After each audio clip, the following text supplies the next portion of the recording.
Thank you for joining us today on Earth Day 2020. Earth Day is sort of the reason for this talk, reason for the exhibition that was organized by the Palmer Museum of Art. With our special guest today, Melissa Leaym-Ferndandez served as co-curator on this exhibition with our assistant director and curator of contemporary art, Joyce Robinson. The exhibition was conceived as sort of the Palmer celebration of the 50th anniversary of Earth Day, which is happening today and really being celebrated kind of all month.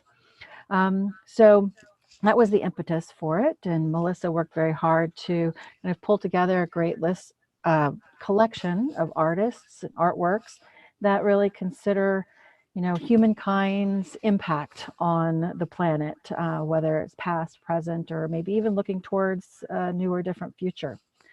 So, Melissa, you were really instrumental in putting together the checklist and participating in choosing the artworks. And so we're really pleased to have you here to share your thought process in putting these works together, how you chose them, how they speak to you, and kind of how they speak to those ideas about Earth Day and our relationship with the planet. So without further ado, Melissa, thank you for being with us today, and I'm going to turn it over to you. All right, thank you. I'm excited to be here. I'm currently in Michigan as I've been locked off of Penn State's campus. So new skills and learning how to do all of these things to provide digital content. First, I really wish to thank the supporters of the Curatorial Research Internship of Contemporary Art, which was funded by the Silver Trout Curatorial Graduate Internship Program, because that actually allowed me to do the work that I did to create the show. And I'd also like to thank Joyce Robinson, Assistant Director, who I worked very closely with and was a delight to work with, and Erin Coe, the Executive Director, for their, both of them, their additional support and guiding me as I worked to create the show with Joyce.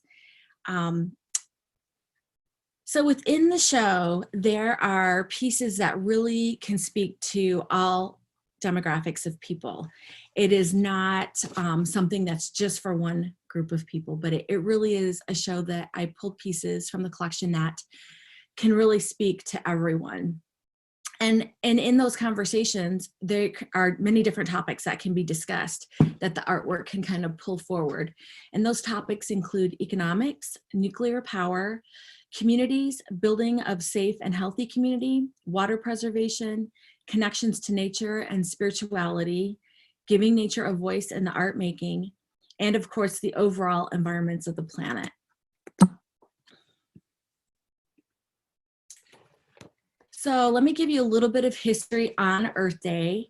It was founded by Senator Gaylor Nelson on April 22nd, 1970. So happy birthday, today's the day. And it's important to note that in the 70s, it was rather a tumultuous time for bringing to the community and to the public lots of different activisms. Lots of policy changes, which included the Clean Air Act being created and are implemented, the Endangered Species Act, and the foundation of the Environmental Protection Agency. When it started in 1970, there were about 20 million people in the US that celebrated Earth Day. And today it's celebrated in 192 countries with over 1 billion participants. It is also known as the largest secular history in the world. If you would like to get more information about Earth Day and sustainable living, you can go to sustainability.psu.edu. It is a very informative, fun, interactive site, and there is just a lot of information there. So after my presentation today, I highly encourage you to go over there and search around a little bit. So let's jump into the artwork. The first piece is by Philmatix. We don't have a lot of information on the artist, but this was a small black and white photo that I found in my searching that really kind of grabbed my attention. And it grabbed my attention for a few reasons. One is it reminded me of my mother.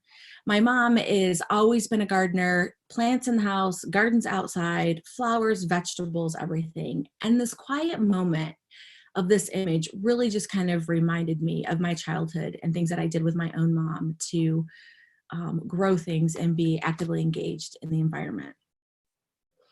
And the other thing that it brought to my attention was a lot of times when we think of Earth Day or we think of helping the environment, it can be very overwhelming. The environment is a big thing.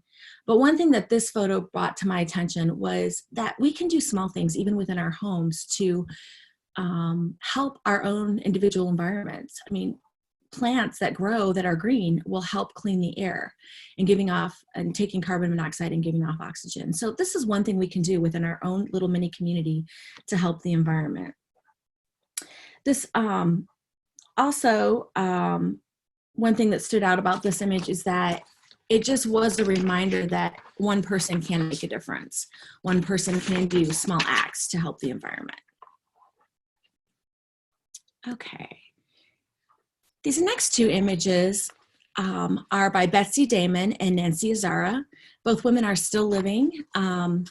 I've had long conversations with Betsy Damon. I've done a couple presentations on the blue hole for the Palmer, and she's just delightful, and at 89, quite feisty and quite active with her activism and preserving clean water and in her art making.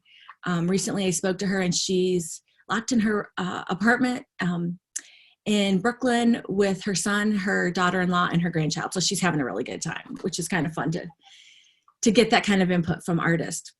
But one of the things that inspired her to make this image and other work that she's done that's water related is when she was growing up, she would go on family trips across the country with her parents, and they would stop at these different watering holes along the way, she called them, and they would swim and picnic, and she would enjoy these adventures next to different bodies of water. And she wanted to do that as well with her own children. So she found that as she did that with her own children, as an adult, that many of these places she visited with her parents were gone. And she was quite disturbed by this. And actually that was one of the things that inspired her direction with her art making and her professional practice. In 1998, she helped create China's first public art event for the environment, which led to the Living Water Garden in Chengdu. And it was the first water park of its kind in China. She is an activist and an ecofeminist who has studied water for over 27 years. Blue Hole, which is this piece on the left, is in Texas, and at one time it was a beautiful utopian spring, but no longer, as it's fenced in and closed off from the public. At age 79, she's writing her first book, which is about water, which I thought was amazing.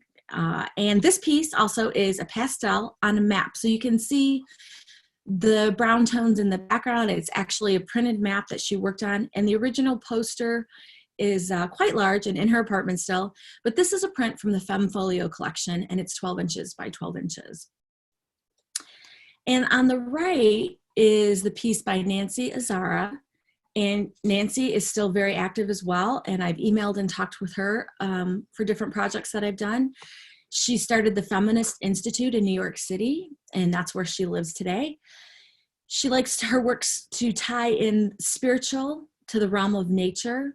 She strives to give shape and form to the spiritual, trying to capture the processes of nature as a baby bird learning to walk or a flower unfolding. Her sculptures and prints are her main, sculptures and prints are her main method of art making, and her processes are very simple, yet they're provoking. And she was part of the US 1970s movement of feminists that were active in the 70s. And she's a contemporary of Judy Chicago and Miriam Shapiro. And one thing about this piece I really like is when she talks about how works are simplistic, when you look at the left-hand middle section of this piece, you can see the detail of the leaf. These are rubbings. And so she does this very childlike method of taking something, putting paper over it, getting a medium and rubbing it, that we kind of equate with childhood and kids doing. And she makes this very sophisticated piece that makes us think about the interconnectivity of nature. And I really like her work because she has these bold layers, but she also uses bold color to kind of blend and make all of these elements come together in a strong piece. A couple of things to tie these two pieces together is both women were actively feminist artists in the 70s. both now, as I mentioned, are in their late 70s and still working very actively in their fields, which I think is great because it's age defying and it lets us know that we can decide as women when our old is old. We don't need to let anyone else decide that for us. Both of these pieces are in the Femfolio, and the Femfolio is 20 women artists that worked to and from the feminist art movement of the 1970s, and they include well-known artists like Eleanor Anton, Joyce Kolzoff, Faith Ringgold, Miriam Shapiro, Carolee Sheeman, Nancy Sparrow, June Wayne, Martha Wilson, among many others. And while the artists focus on the female body as subject and material, others explored political protests, gender roles of mother or caregiver, ancient images of women, mythology, spirituality, and nature. The Femfolio was published by the Brodsky Center for Innovation and has the 20 women artists in the collection. And I'd like to note too that this print collection is in several museums throughout the country. All right, let's jump to our next set. And when you see the show, if you've seen the show in the museum, the way I've kind of partnered the pieces up here may not actually match with how they are in the museum, though I think most of them are near each other. This set on the right is Rochelle Puryear, and on the left is Catherine Opie. So I'm going to start with the Opie piece on the left. Her earlier works of Opie's, she would focus on portraits of queer S&M community members capturing marginalized communities in the country here in the US. Ice Houses is a departure from the typological realism of her photographic practice. Yet it also continues in her work in some way. She doesn't have the figures, but she has marginalized communities. And so she still has that undercurrent of the same kind of theme going on in this piece. She's meticulous in her chronicalization of the making of community identity. And I like that her work revolves around community identity. I wasn't familiar with Opie's work at all, but this piece grabbed my attention because I knew immediately what it was. I grew up in rural Michigan, and we lived near a lake, and every year the lake would freeze over, and a plethora of people would take their little shacks and shanties out to ice fish on the water, the ice, or fish for ice. I can't even talk today. Fish in their ice houses on the water, the ice. And so I love the spattering of color that breaks at the horizon line. And I kind of grabbed and gravitated to the quietness of this image. When you look at it, this great spacious sky, and then, you know, that line right in the middle to break it up. But then at the bottom, there's all this ice and snow. And you can't really discern if the bottom half of the image is ice or if it's a field or if it's grass next to the lake or this body of water. But to me, it looks like it's ice and that these shanties are so far away. When Opie talks about community and marginalized communities, with this piece in particular, these images were taken in northern Minnesota, which when I found that out, I also was quite excited about because my in-laws are in Minnesota and I know how cold it gets there. But sometimes when we look at ice fishing, how do we look at it? Do we look at ice fishing as something that's fun that we can do on the weekends, or is it a method to get food to sustain our families? And these messages and these questions are the kinds of things that Opie likes to provoke in her work. She used an 8x10 field camera, and as she took photos, she was in sub-zero temperatures. She uses an antiquated piece of equipment, and she worked earlier at the Dusseldorf School of Photographers, like Thomas and Candida Hofer. She pays great detail to the distance, and this attention cannot be ignored by the viewer. We're not a part of this. These houses, these fishing houses, shacks, are so far away from us. And we really are getting this image that she captured. She presents a postmodern critique of social documenting and communities. And as I mentioned before, she wants to ask the question, who ice fishes? What kind of people must fish in this method? Who fishes for fun? You know, what would be different if this image were smaller? So if you look at, which I don't have the measurements on this presentation, but this piece is rather large. It's probably like 24 by 30 inches. I'm just kind of guessing off the top of my head. but it's one of the largest pieces. It is the largest piece in the show. And you are really, as a viewer, peeking in this window of this grand space. And Opie captures that with this image. When we look at the image on the right, which is the Rochelle Perrier, it's part of a series called 7 Dark Shadows, and it's a photo etching with aquatint. And one of the reasons I like this is it also, even though it's such a different medium, has this coolness to it, like the Opie image. It has this winter cold kind of sense to it. And in doing research on this artist, I found that her themes are personal and private. They depend on nature as a metaphor for human emotions. A process that connects to many of the works in the show is human emotion and the environment. One of the greatest challenges this artist has faced, and that she faced as a young female artist of color, was being told repeatedly, you can't do that, which is something I've noticed in researching and reading about feminist artists, is that many times as women, they're told what they can't do. So I'm really grateful that she did not listen to those people and has this collection of prints, the series that she did. The Series 7 is an integration of visual representation and text from poems written by the famous African-American poet Paul Laurence Dunbar, who was a favorite of her mother and grandmother. And again, finding these connections that remind me of my own mother and motherhood, and these connections we have as women in different roles that we live, drew me to this piece and to her work. Perrier searched for poems that she felt has a connection to her own ideas, and then would match those and make work to go with those to kind of have this interaction between poetry and her prints. Living in Sweden, she pushed back to question why no African-American poets are part of the discussion in courses that discuss African-American literature, which is where she lived for many years.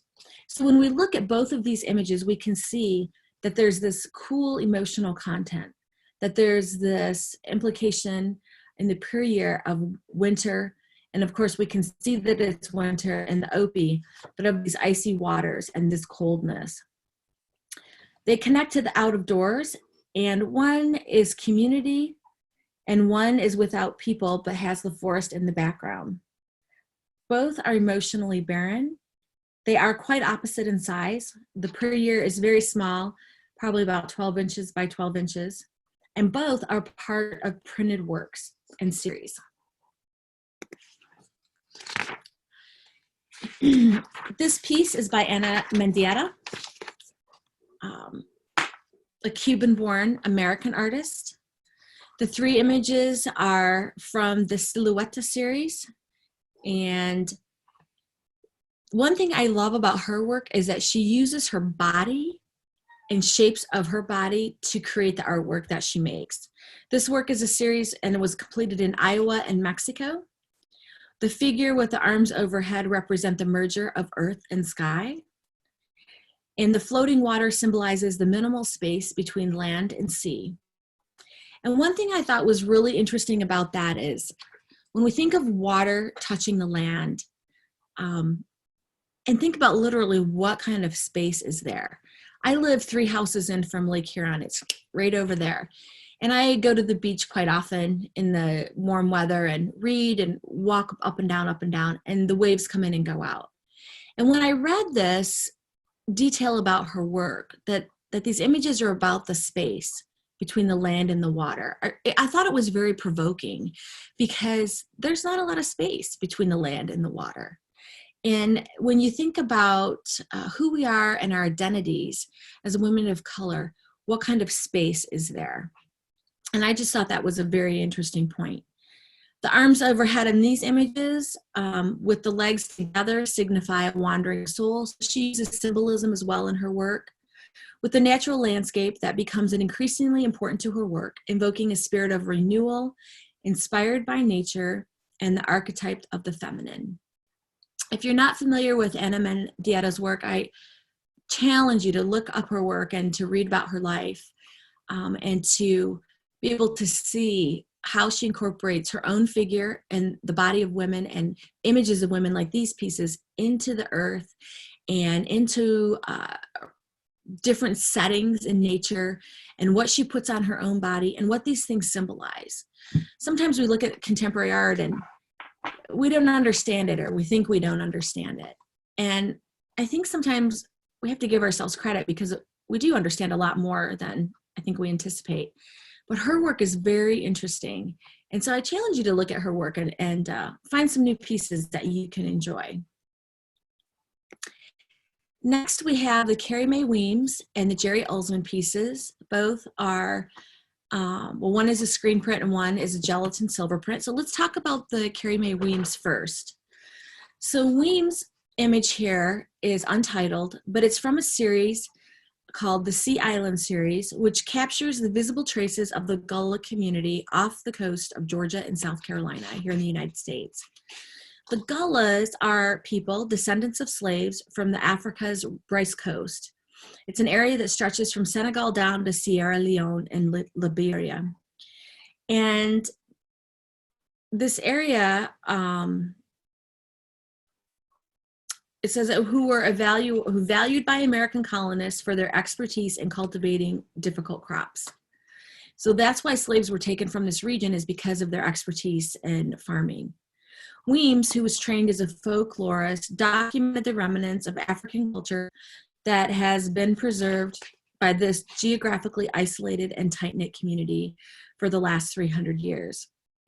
And if there are any students or educators in the community that are interested in learning more about the Gullah people, you can actually apply for a National Endowment for the Humanities summer workshop where they would pay you to go and learn about the Gullah community.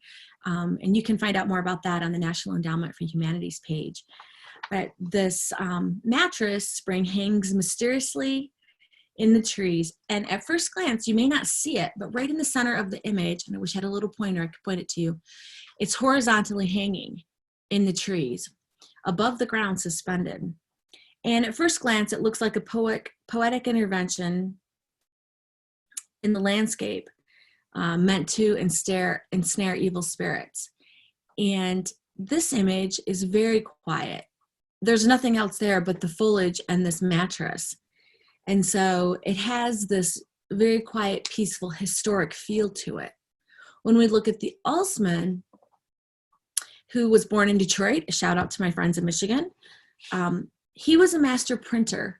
And in this day of Photoshop, I think it's really important to acknowledge that all of the special effects within his work he did in the darkroom.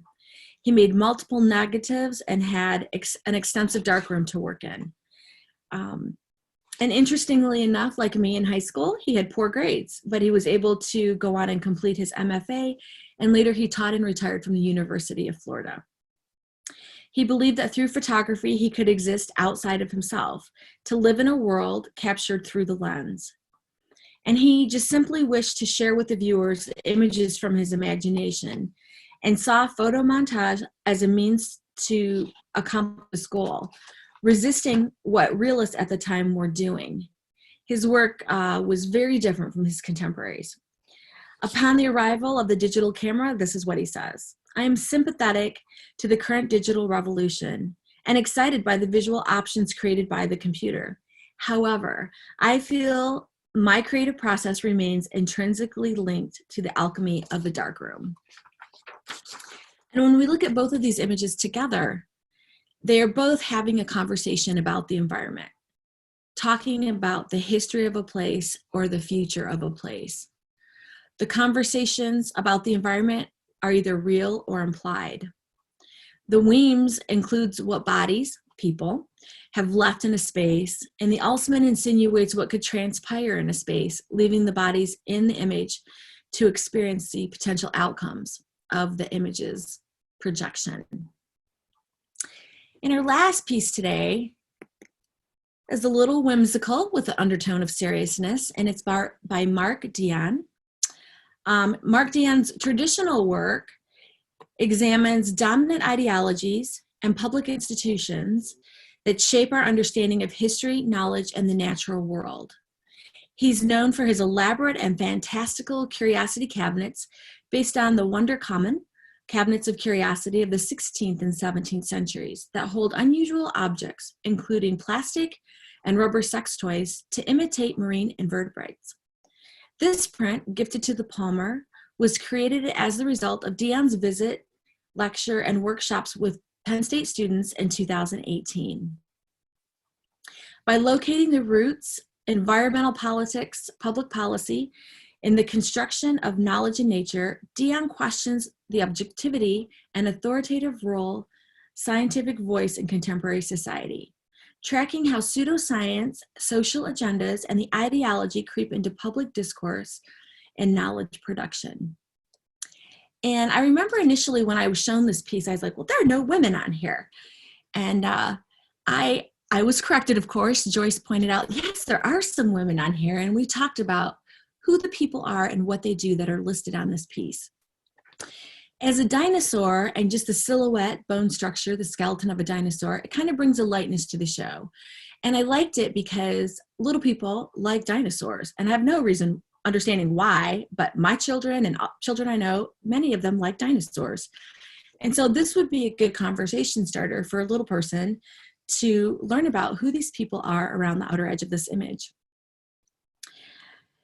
He uses his work, and I think as well this piece, this print, to broach a profoundly serious subject, which is the environments of the planet, reminding all the viewers that things die and we see the bones of an extinct creature here in this image. At the same time, I feel like Dion encourages us, the viewers, to look at the names and keep learning. So when you look at the names that are on here, I'm going to get closer to my screen here so I can see. How many do you recognize? How many do you know? I know from my research, there are artists, there are writers, there are scientists.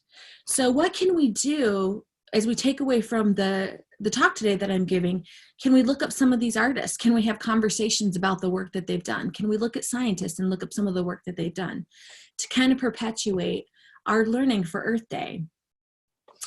I thank you all for listening today and participating in this lecture. I'm really grateful for the opportunity to share the Earth Day show, Grounded Environments in Flux, with you. And if you have any questions, I'd be more than willing to take those at this time. And I'm going to hand it right back over to Brandy now. Great. Thank you, Melissa. I enjoyed listening to that and hearing your thoughts and how you sort of made selections for inclusion in the exhibition. And it's a nice variety of works, I think, as well, different medias, different artists' focus and things like that. I don't see any questions in the chat box. I want to just quickly check the Q&A to make sure some didn't go in there. And we don't see any in there. Thank you. All right. If we don't have any questions, I think to address, this was a nice introduction to the exhibition, especially here on the anniversary of Earth Day.